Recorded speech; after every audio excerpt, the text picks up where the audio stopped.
পবিত্র কাবার পর দ্বিতীয় পবিত্রতম মসজিদটি হচ্ছে মসজিদে নববী। এই মসজিদটি মহানবী সাল্লাল্লাহু আলাইহি ওয়াসাল্লামের নিজ হাতে নির্মিত। এটি নামাজ পড়ার পাশাপাশি সম্মেলন কেন্দ্র, বিচারালয়, ধর্মীয় শিক্ষা কেন্দ্র হিসেবেও ব্যবহৃত হয়েছে। প্রতি বছর হজের আগে ও পরে লক্ষ লক্ষ মুসলিম এই মসজিদটিতে ইবাদত করতে আসে। ৬২২ খ্রিস্টাব্দে মহানবী সাল্লাল্লাহু আলাইহি ওয়াসাল্লামের মক্কা থেকে মদিনায় হিজরতের পর এই মসজিদটি নির্মাণ করা হয়। মসজিদটি নির্মাণে মহানবী সাল্লাল্লাহু আলাইহি ওয়াসাল্লাম সরাসরি শারীরিক শ্রম দিয়েছিলেন, অর্থাৎ বলাই যায় যে এটি মহানবী সাল্লাল্লাহু আলাইহি ওয়াসাল্লামের নিজ হাতে নির্মিত মসজিদ। সর্বপ্রথম মসজিদটির দৈর্ঘ্য ছিল ১১৭ ফুট আর প্রস্থ ছিল ১০০ ফুট। মসজিদটিতে খুঁটি নির্মাণ করা হয়েছিল খেজুর গাছের কাণ্ড দিয়ে।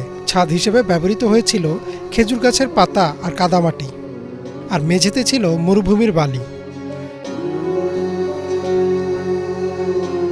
খাইবারের যুদ্ধের পর যখন মুসলিমদের সংখ্যা বাড়তে থাকে, তখন মসজিদের চারদিকে ১৫০ ফুট করে সীমানা বৃদ্ধি পায়।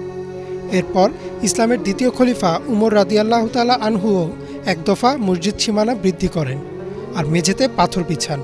তৃতীয় খলিফা উসমান রাদিয়াল্লাহু তাআলা আনহু আবারও মসজিদটি সংস্কার করেন।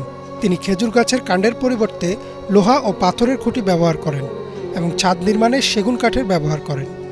এরপর থেকে বহুবার ধাপে ধাপে মসজিদের সীমানা বৃদ্ধি ও মসজিদের কাঠামো উন্নয়নের কাজ করা হয়। মসজিদে নববীর একটি গুরুত্বপূর্ণ অংশ হচ্ছে এই সবুজ গম্বুজটি। এই গম্বুজের নিচেই ছিল মহানবী সাল্লাল্লাহু আলাইহি ওয়াসাল্লামের বাসা, আর বর্তমানে এখানেই রয়েছে তার রওজা মোবারক।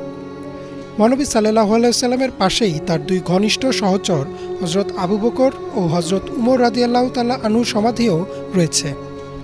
মহানবী সাল্লাল্লাহু আলাইহি ওয়াসাল্লামের রওজার পাশে এখন একটি কবর খালি রয়েছে। মুসলিমদের বিশ্বাস মতে হযরত ঈসা আলাইহিস সালাম পৃথিবীতে ফিরে এসে যখন মৃত্যুবরণ করবেন, তখন তাকে এই স্থানেই কবর দেওয়া হবে। বর্তমানে মসজিদে নববী তার প্রথম অবস্থার চেয়ে প্রায় ১০০ গুণ বড়। এর ধারণ ক্ষমতা ৬ লক্ষ। তবে হজের সময় ১০ লক্ষেরও বেশি মানুষ এই মসজিদ প্রাঙ্গণে অবস্থান করেন। অতীতে এই মসজিদ ছিল ইসলামিক জ্ঞান চর্চার প্রধান কেন্দ্র। সবসময় আসহাবে মুফা নামের একদল সাহাবী মসজিদে অবস্থান করতেন। তারা ইসলামী জ্ঞান অর্জনের জন্য নিজেদের সব উৎসর্গ করে দেন এবং পরবর্তীতে হাদিসের এক বিরাট অংশ তাদের কাছ থেকেই সংগ্রহ করা হয়।